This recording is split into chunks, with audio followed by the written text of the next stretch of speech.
Good morning. Hope. Pretty weak. Pretty weak. I don't know that there's ever been so much PT done on the streets of downtown Huntsville as over the past 3 days. That's a good thing for the United States Army. Well, welcome to day 3, the stalwarts that have hung in there for all days, and I'm glad that you have, because today's sessions all 3 presentations are vitally important for the future of the Army. So we're very, very thankful that you're here. We hope that you are well fed and caffeinated, thanks to Lockheed Martin and their coffee service. I want a round of applause for them. We're going to waste no time this morning and get kind of right into the meat and the heart of this subject. We've heard from the Secretary, the Under, the Vice. We've heard from a couple of the cross-functional teams about the requirements development and the vision for Army Futures Command and the way ahead. But ultimately, at the end of the day, the Army's got to acquire stuff.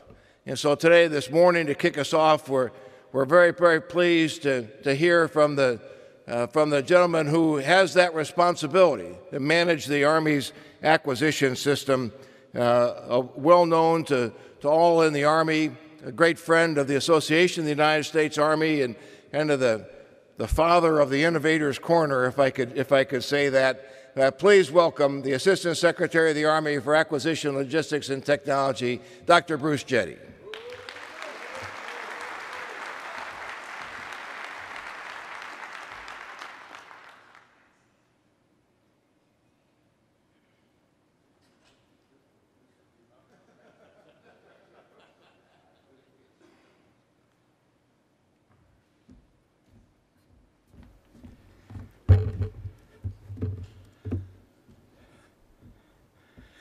Good morning, and thank you, General Ham. Thanks for a great introduction. Thanks for inviting me to participate this morning in the symposium and to examine modernization and equipping this great Army. We recognize the need to collaborate closely with our industry and academic partners in accomplishing these modernization goals and making our soldiers the most lethal and formidable force on the battlefield. Collaboration is one of the chief reasons why being here is so important. This open exchange that we have here gives us the opportunity to interact and collaborate with industry from the Army side and the industry side. So let me stop here just a second. I'm really terrible at reading speeches. And so I'm going to deviate because, frankly, when we put speeches together, they're a little bit, there's not a lot of flavor in them. So what I'm going to do is I'm going to provide a little bit more detail, a little bit more meat than maybe we have provided in the past. Many of you know me. I'm pretty straightforward, and I like to just tell it like it is. So let me first talk about this business about collaboration. AUSA gives us a wonderful forum to be able to do that. I think I'd probably have to extend some apologies to a few of you because I was supposed to try and get to your booths. If you invite me, I'm going to try and get there. Unfortunately, a lot of you invited me, and there's just so many hours in the day. So I will try and make sure that either I get there or my principal deputy gets to the booth. But this is in keeping with what the Secretary of the Army has also put forth. He wants us to reach out to industry. He personally reaches out to industry. We have at least once a week meetings with industry. He does. I attend, often the chief or the vice or both, and the under. We've instructed the PEOs that they and their PMs should be reaching out to industry. They should be talking about things. You should have an open exchange with each other. And now, that doesn't mean if they say, I really like that, that's not a contractual obligation, okay? So as long as we all understand that there's a difference between talking and contracting, then we're good. And I think that that's really kind of important because I understand that for some years now, the relationship and the closeness of information exchange with industry and between the industry and the military has been a little thin. My office is open to you. You're welcome to call and come in and see me. You have my staff is not going to prevent you from doing that. You just may have to kind of find a wedge in the calendar. My wife even has to schedule things there. So I'm not kidding. I actually bring my calendar home. General Ham, you and your team have done a superb job here, particularly with General Perna, support for this effort as well. And General Perna, thank you so much for your hospitality. I sincerely appreciate that, and I see a much closer relationship between the ASALT and AMC. We really need to take a close look at how we can do things even better. And frankly, both of you have made it look easy. I do want to give credit to AUSA for really moving forward in the technology arena. Because you're here, you may not realize this, but AUSA has been streaming the talks, and that's great because my wife now gets to see me. So hi, hon. She's out there watching. We heard from Dr. Esper on Monday about Army Vision. We heard from the Undersecretary and the Vice Chief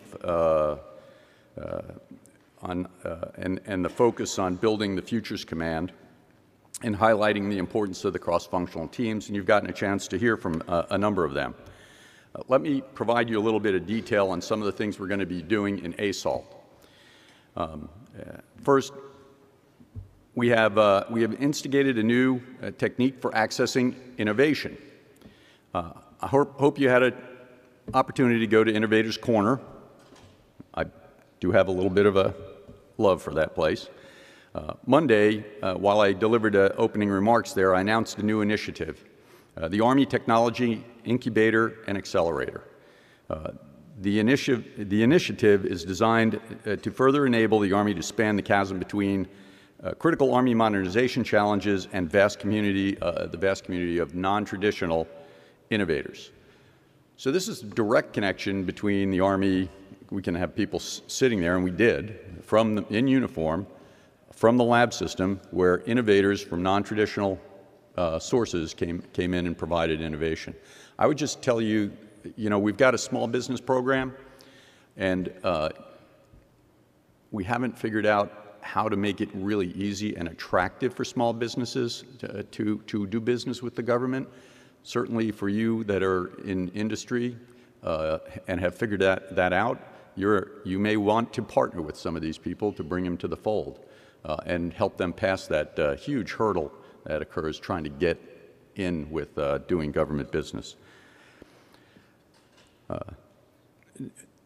The Army Technology Incubator and Accelerator has been hearing pitches all week from small businesses and companies with various innovative solutions. This first one, we focused on Army Command and Control and Position, Navigation, and Timing.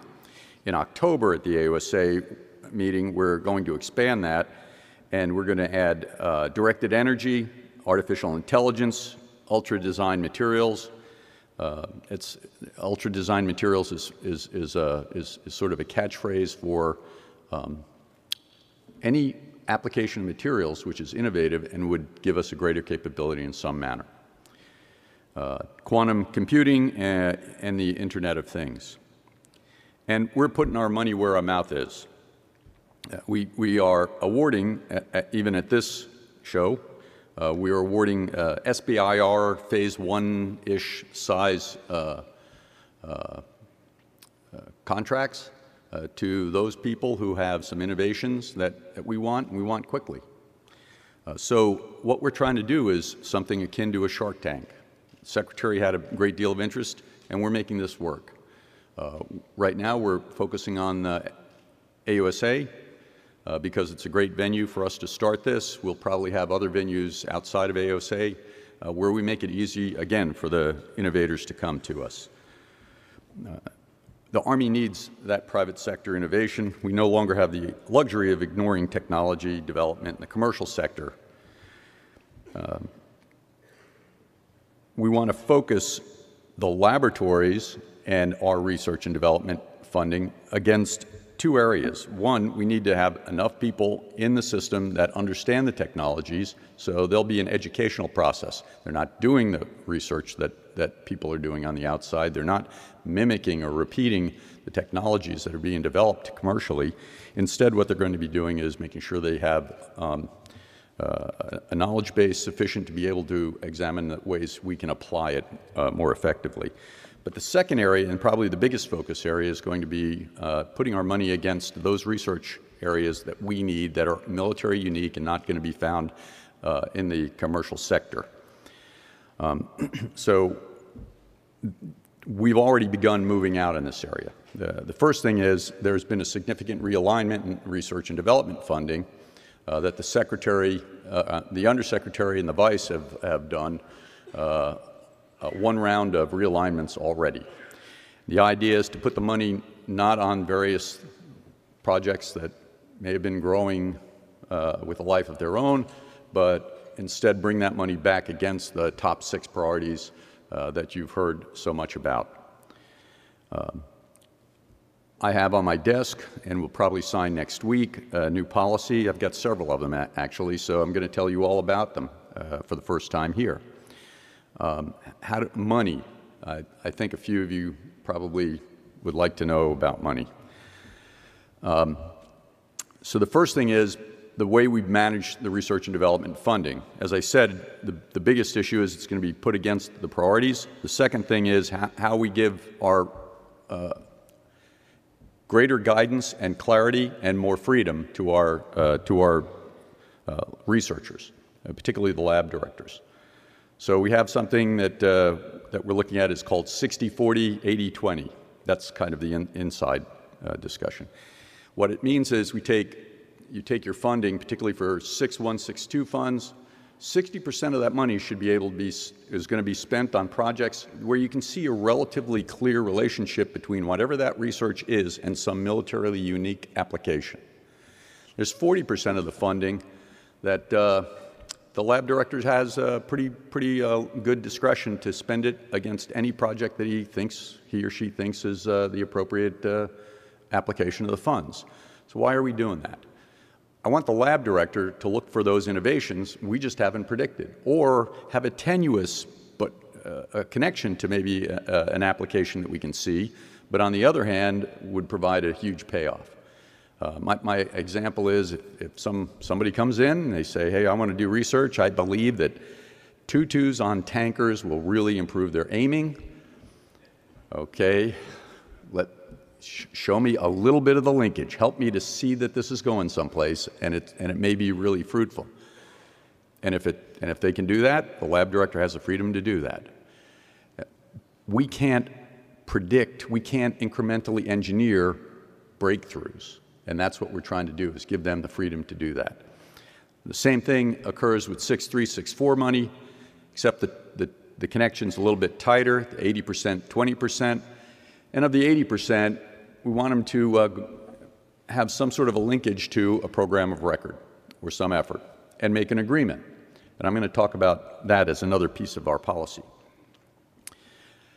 When we're doing research and development, we want to put in stage gating methodologies. It's used a lot in the commercial sector. Stage gating means, okay, I've got a concept for research and development. I think, here we are here. I think we can get to here. It may take this long, this much money, and you break it into a couple of pieces at critical points so that you can proof out your pathway and make decisions. Does it make sense? Should we keep going? At that stage, we have a gate. And the gate is there so that you can come in. If you come in, let's say it's going to be 3 months, we're going to have a stage gate.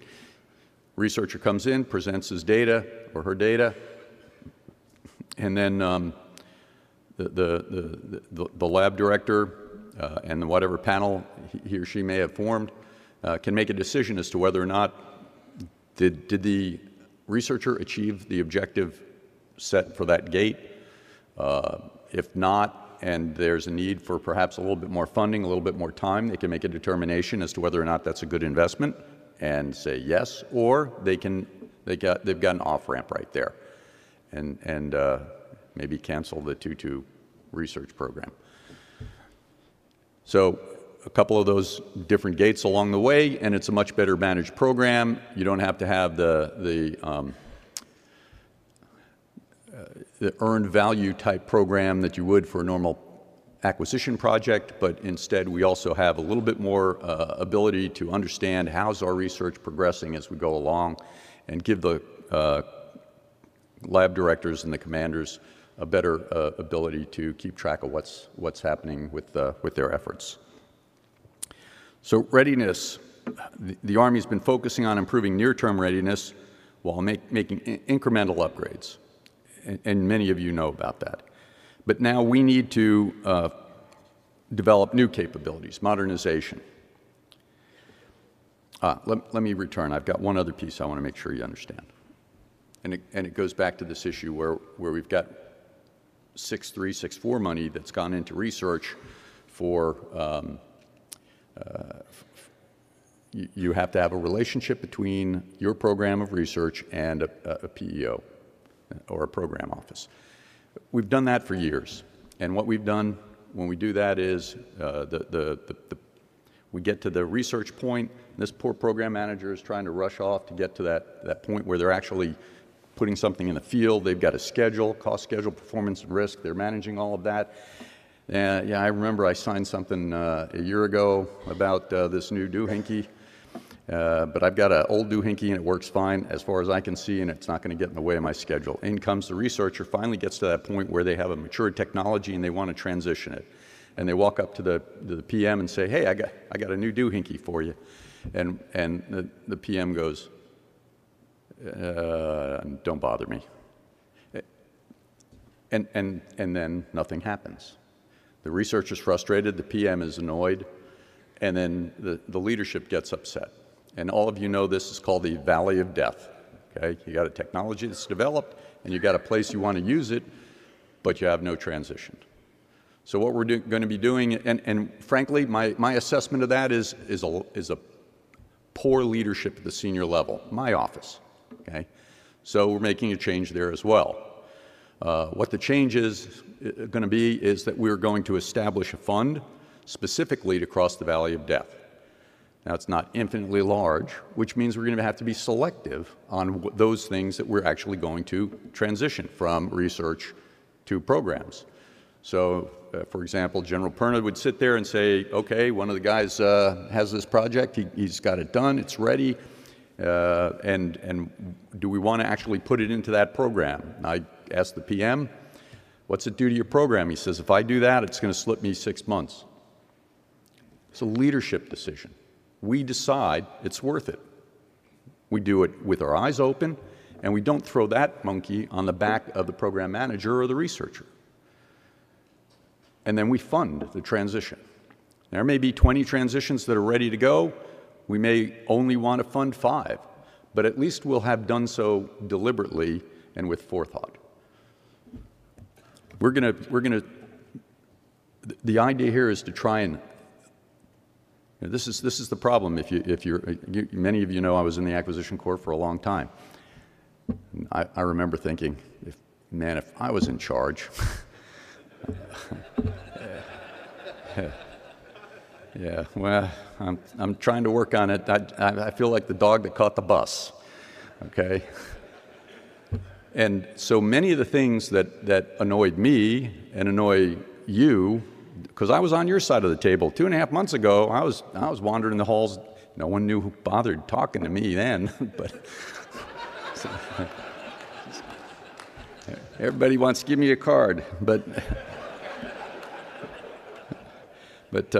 you know, I understand from your side of the table as well what it means to try and get your ideas across. And I'm trying to put some deliberate efforts in place to resolve some of those gaps that we have. So if you have any issues, please get them to me, okay? I want to try and, you know, I can forget things. Readiness modernization, we need to modernize at this, and we need to do it faster. Our adversaries have learned from us a little too well and are doing a pretty good job. Excuse me, job. We need to adopt and accept commercial technologies in a greater fashion. Use open standards and methods. We're going to be making a specific effort, and I'll talk to you about that in just a second, about prototypes. I know that there's the word spiral development is kind of buzzword-ish. I haven't found out a better way, but we're looking at block upgrades, deliberate block upgrades, deliberate levels at the beginning of programs, not P cubed I and this sort of thing, but how do we think we're going to progress through the technical capabilities? We're going to try and open up the way that we look at technologies.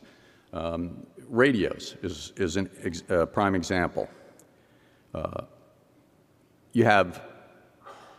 We've moved to software-defined radio. The radio's innards can do certain things. There's a left limit and a right limit. It can only switch and tune at a certain rate. It can settle. It can be hopped to another frequency, no faster than. It can put out no more power than. It goes from this boundary in the spectrum to that boundary in the spectrum. That's a piece of electronic equipment that functions that way, and it needs to have some, and it's basically got a computer on the top of it that makes it function as a radio. Software drives that. What we want to get to is we're not going to buy a radio anymore. We'll buy a receiver-transceiver, and we'll have an open spec developer package. And then you can sell apps, software. You design the software to function with the hardware. But we want to have the hardware so that multiple people can offer their innovative ways to make that hardware function more effectively. Maybe with the open standard, one can tune faster than another. So we're looking to try and open up the door and make it easier for you to work in the different technology areas, and for us to start leveraging the approach that's being taken in the commercial sector. I mean, I took my phone and left it back in the little place I've got here so that it didn't ring, but I mean, you all know, you pick that up, you find an app, you want to load it on there. That's because somebody gave a developer package that made it easy for an app developer to get it done. If you got an iPhone in particular, then you have to send it into Apple. Apple has to certify it, DTOT, and then it can go on the Apple Store. We want to try and take that type of model with not just software, but hardware development as well. We want to do spirals where we're providing prototypes. There are two potential applications for prototypes. We're going to be pushing technology, but we're not going to be pushing technology for technology's sake. We develop technology in order to give operational capability. At the same time, it doesn't mean that just having an idea of something is refined enough to give us a good, clean requirement. And all of you know the frustration of getting a requirement document that's muddy.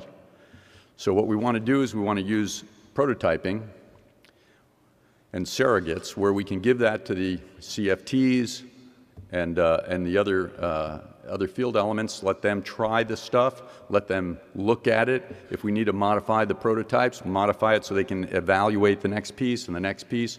It's going to be a live, active thing where they can get a chance to determine what operationally makes sense. That'll help them define the requirements. At the same time, either embedded in those prototypes or perhaps even separately, real or virtual, we'll end up doing some technology development in prototype fashion. You know, what's the right type of radio for robotic control? How do we do that on the battlefield? What does that open us up to susceptibility-wise? These are the type of technical questions that also have operational implications, and we're going to be using the prototyping system to do so. All right, another area that I know that many of you have talked to me about, intellectual property. Listen, I was a small company. Intellectual property was what I owned. I didn't own a big building. I wasn't a insurance company. I did notice that all the biggest buildings in the largest cities are owned by insurance companies. Clearly I went in the wrong business. So I've gotten patents. I don't like it when people take my work and they steal it, essentially. I don't want to steal your work and your intellectual property development. But I do know that we've been sloppy on both sides of the table on how we manage our intellectual property. So you come in and you say, you need to pick me for this project because I'm going to bring this to the table. That's intellectual property I use my IRAD to develop. And what you'll do is you'll pay to develop this piece. And then we got to integrate it, and the next thing you know, we're both locked together. And it's messy. And, the government starts using your IP, you start using the government's IP, we can't get extricated, and we begin having unpleasant conversations. I want to go to the more commercial model. I mean, I've done this on the outside. Show me the box that's your IP. Put that in the bid. Show me what the limits of that is. Show me your goes-intas. Show me your goes-outas. Show me the functionality. I don't want to know what's in the box. That's yours. Tell me what you want to do for licensing. I'm willing to look at licenses. Okay? We can have conversations. Do you maintain it? Do you want me to maintain it? What's the price? Then I'm going to design the box that goes next to it. And instead of this, we're going to do this. Your goes-outas or my goes-intas. If I pay for it, I own it. If you pay for it, you own it. If you find another application, potentially, I'm going to fix our deficit problem here. If you find that you've done something, I'm paying you licensing fees, and we've built something, and our goes-intas and goes-outas provide you a new opportunity, and you want to apply it commercially, you want to apply it to another effort, I'm willing to talk about licensing fees. Most people don't realize that, but the government can get paid for their intellectual property. So I want to make sure that we both treat each other honestly and fairly. I've been working on a presentation to my PMs and PEOs. It's not just going to be the PMs and PEOs, but all the workforce. The government generally behaves that if they see intellectual property, some of the best intellectual property, once you see it, is, I would have thought of that. In fact, I think I did think of that. And then all of a sudden, you've had this private conversation, and the next thing is, it's on the internet, or it's in an RFP, fully exposed. So we're going to work on methods of protecting that IP so that doesn't happen. I have some constraints because laws have been written in such a way that they have unintended consequences. I'm particularly not fond of the fact that if you want to ask questions during an RFI phase of things, if you ask me a question after I put an RFI out, I have to take your question, publish it, and publish the answer. If you have a particular insight and you want to understand, or you want to encourage me to understand what you can do, so you ask me a question, would it be really better not to have square wheels on that vehicle, maybe round ones? Then I publish it. I give away your insight. Everybody else now sees what you saw. And I'm working to try and find a way to fix that so that you can ask questions in a private manner and get answers, and it's not seen as some sort of corruption of the acquisition process. So IP. Again, if you have issues or thoughts, please let me know, and I really want to try and incorporate them. My first instruction set to the program executive officers that at their first meeting shortly after I took over, and you heard it in the secretary's speech, was product, not process. I had 2 programs when I was in uniform. Both programs I was put in there because I was the fixer. Both programs, the people there did very well. They moved on and continued. The biggest problem was, in both programs, nothing worked. But the process was followed. Every I was dotted, every T was crossed, every process was fulfilled.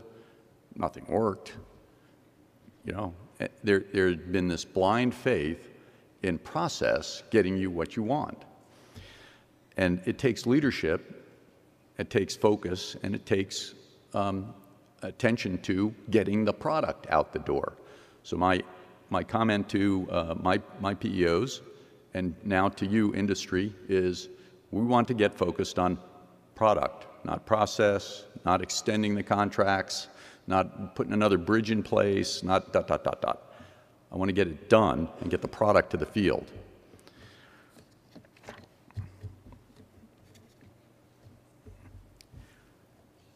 I've also given them a little bit more clear guidance about how to go through their acquisition process. I've given them some clear guidance on risk management. Probably too long a discussion to put here. But if anybody has an interest, I'd be happy to tell you some of the latest discussion points that I've given them. There'll be an article. Maybe I can increase the sale of AT&L magazine here. I'm going to be putting an article that'll explain some of this in one of the magazines. Funding. Anybody here interested in funding issues? Okay. So profit. Okay. There are. I often say the Army is the largest socialist organization defending capitalism on earth. Okay. It doesn't matter if I really am good, I get the same paycheck. If I really work hard, I get the same paycheck.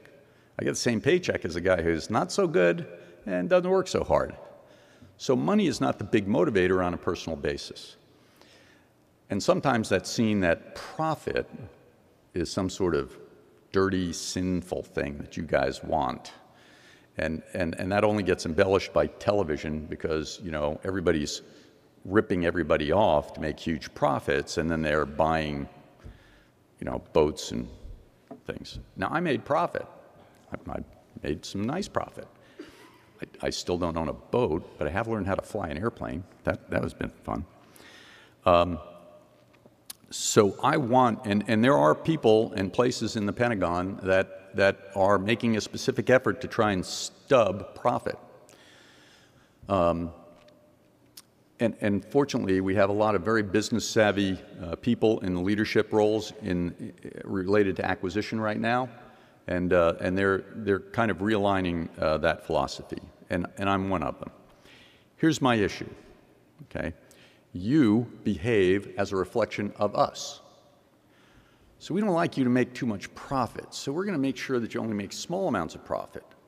But what we're also going to do is we're going to have allowables and non-allowables. And non-allowables you got to take out of your profit, but the allowables, here's the list of allowables. So you bury that into allowable charges for G&A and overhead. When you do, there's a 10% profit on all these allowables too. Well, in commercial sectors, there's basically the cost of doing the work and the money you get coming in. And the difference between that is your gross profit. And then you start taking a lot of those allowables out of that. And yeah, some places the corporate jet comes out of that too.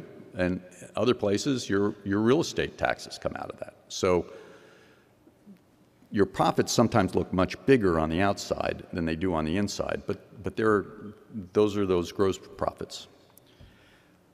How does the commercial sector versus the defense sector work their profit line? Because I'm limited, you know, I mean, you all know, 10% is about where you ever end up. And if you got a service contract, it's much less than that. So you've got these thin margins of real net profit, actually. So what do? I want to have one contract as long as I can get it, because as you know, profit is, so I'm going to be a little bit of a geek here. It's the area under the curve, okay?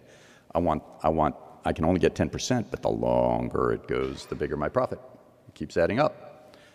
So I want more profit for the corporation. What do? I get a second contract. And I make that as long as possible because I make the area under the curve, because I have a very small margin. And I do it again and again and again. I make a fair amount of money, but it tends to encourage you to take a long time to get done, because that's how you make the profit. Business, on the outside, has a different model. They want a reasonable profit, and they want it quickly. The sooner I get done, the sooner I can go make another contract where I make another reasonable profit. So I'll take 20% over the 10%, and I'm going to get done in half the time. I want to start looking for contracts where we can do that. If you see that you've got a contract currently negotiated with a 10% margin on it, and we can drop that thing from 4 years to 2 years, we can discuss rewickering the profit margin on it. That's going to save me G&A and overhead. It's going to get you a better margin, and it's going to turn around and get us free up funding so that I can get things done in that second 2 years that I couldn't have otherwise gotten done, which might be another contract for you. But you're still getting the profit. In fact, you got a little bit more profit than you would have thought you were going to get with this layered approach. So I'm very open to trying to look at how we can improve your profits, as long as you improve my deliveries. So I think I've yammered on for quite a bit. I hope I've given you a little bit of a meaty discussion here. I'm very open to hearing what you might have to say about it. I'm a little fearful of what you might have to say about it. We need readiness. We need things now. I often say that I've got 3 kids in the Army. It's kind of funny. My daughter is the Force Mod officer for the 101st Airborne Division. Boy, she definitely knows my text number. And Dad, you gave us this. So I get a lot of help. I just think I just opened the door to all of you doing the same thing. So okay, that's fine. I got pretty good thick skin. Readiness is critically important. But modernization is essential to us remaining ready. Today's modernization is tomorrow's readiness. We can't do that without all of you. And so I just am asking you, help me help you do it better. I understand some of the things on your side. I understand some of the things you wish I didn't understand on your side, too. I understand the need of the Army, and my heart and soul is behind trying to make this country so strong that nobody dares to threaten us or attack our interests. So as long as we both have that same objective and goal and we can come to a reasonable agreement, we'll get there together. So let me do this. Let me open up the questions. We're done. Okay. All right. If you want to ask questions, you got to chase me in the hall. Thank you.